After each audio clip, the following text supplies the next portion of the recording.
हरिओम। नमो नारायण।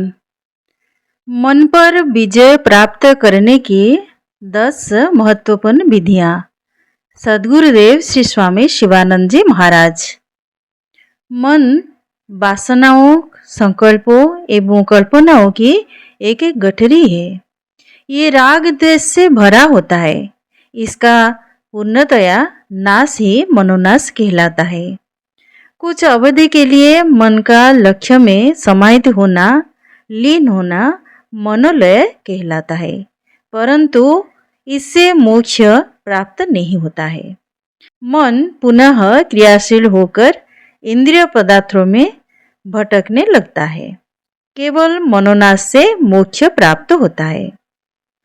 मन को शुद्ध किस प्रकार बनाया जाता है, इस पर नियंत्रण किस प्रकार किया जाता है, इसकी गतिविधियों को कैसे रोका जाता है तथा इसका पूर्ण नाश किस प्रकार किया जा सकता है, इसके लिए कुछ उपयोगी एवं व्यवहार के निर्देश है।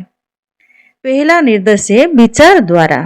मन पर नियंत्रण एवं इसका समूल नाश मैं कौन हूँ के विचार अर्थात आत्म विचार द्वारा किया जा सकता है। ये सर्वश्रेष्ठ एवं सर्वाधिक प्रभावशाली विधि है। ये मन को पूर्णतया नष्ट कर देगी। ये वेदांतिक विधि है।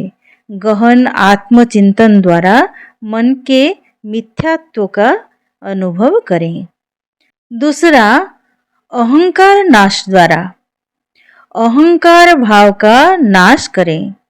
अहंकार ही मन रूपी वृक्ष का बीज है।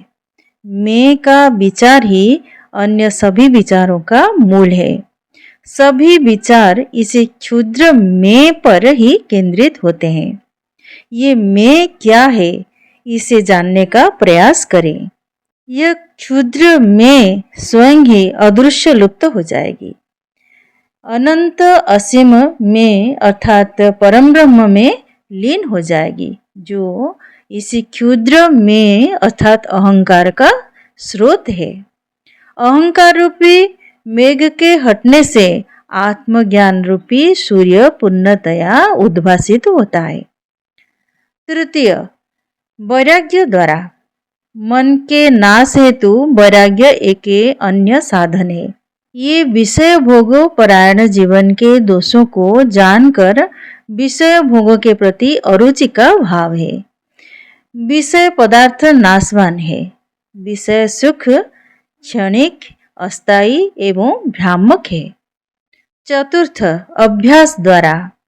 अभ्यास भी एक साधन है। मन को ब्रह्म पर एकाग्र करें। इसे लक्ष्य पर स्थिर करें। अभ्यास सतत ध्यान है। इससे समाधि की प्राप्ति होती है। पंचम, अनासक्ति द्वारा। असंगता अथवा अनासक्ति वो तलवार है जिसके द्वारा मन का नाश किया जाता है। मन को विषयों पदार्थों से हटाएं, पृथक करें, जोड़ें। मन को विषयों से अलग करें, भगवान से जोड़ें। इस अभ्यास को पुनः पुनः करें। इच्छा रूपी बीज ही जगत अनुभव के रूप में अंकुरित होता है। इस बीज को अनासक्ति की अग्नि द्वारा भस्मीभूत किया जा सकता है। 6. वासना क्षय द्वारा।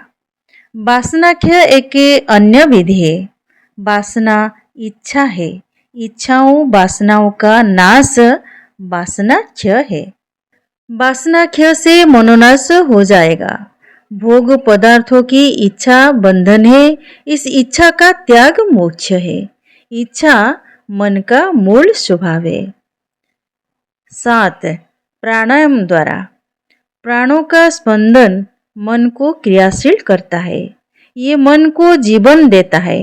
प्राणों पर नियंत्रण मन की क्रियाओं को निरुद्ध करेगा, परंतु ये आत्म विचार के समान मन का समूल नाश नहीं कर सकता है। 8. संकल्पों विचारों पर नियंत्रण द्वारा। विचारों संकल्पों को नियंत्रित करें। कल्पनाओं अथवा दिवा सपनों को त्यागे। इससे मन का नाश हो जाएगा। संकल्पों का नाश ही मोक्ष है।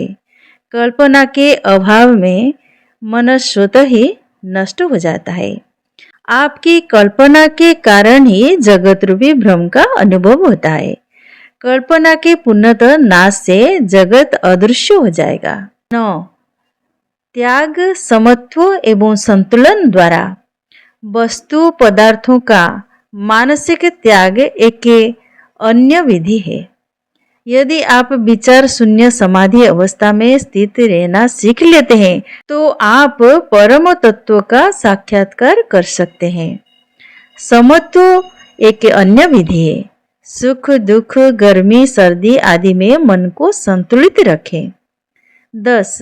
भक्ति एवं सेवा द्वारा भगवान नाम का जप, कीर्तन, भगवत भक्ति, गुरु सेवा तथा सद्ग्रंथों का स्वाध्याय भी मनोनाश के साधन है।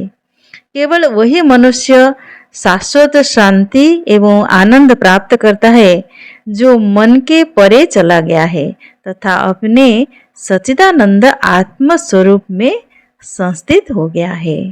हरि ओम, नमो नारायण।